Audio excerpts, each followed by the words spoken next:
Bon, toujours, ndenge bomoninga n'apparaître na TV. Bon, le bangweza moi retard, mais à retard, donc ça, naki vraiment naki une émotion à makasi, et ça là qui penda qui, et puis ça y a même, na mona ba docteur, na niveau, ça y a ba tension, ba ni. Pour na lela qui trop, na mona qui trop, po, wana, moto ya kufi wana, Jani a mwana nanga, oyo na sali na façonné, na sali na pesi kombo, na zwaki Jani na âge ya 16 ans, ayo kufa na 54 ans. Vous comprendre. Émotion ni na koza na wepi mutango pa komaka célèbre. Ndeka biso tout ali ba célèbre, ndenge pas comme peu célèbre. Et puis banda ti ayo kufa atika lo mwa Chic le ngete. Aika na même très fidèle. Vraiment aza élément moko onga moko na bana lo baki.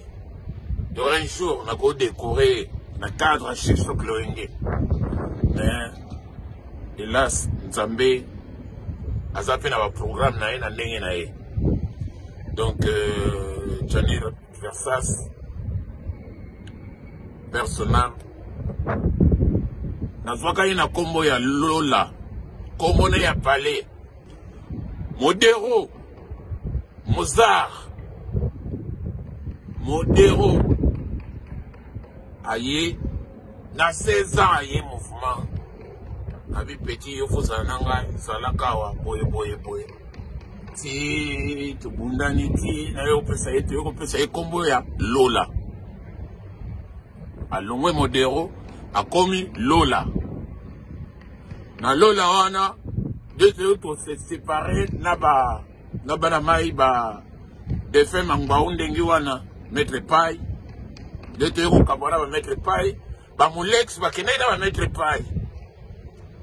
Anayocha siko yo faut jouer barol ndenge Mulex bana ko jouer ndena garda ba Jani na pese siko kuma Jani Versas alors c'est kakutu avie pourquoi ma combo boy na video ya mama na combo otikala na wo kola na Jani Versas de Vercha na ba okataka mukuse de Vercha pate bele bolana ba viangor bomona kenal ba ya benga kaka vieux Mugadios, vieux Mokere, ma bien de Vercha.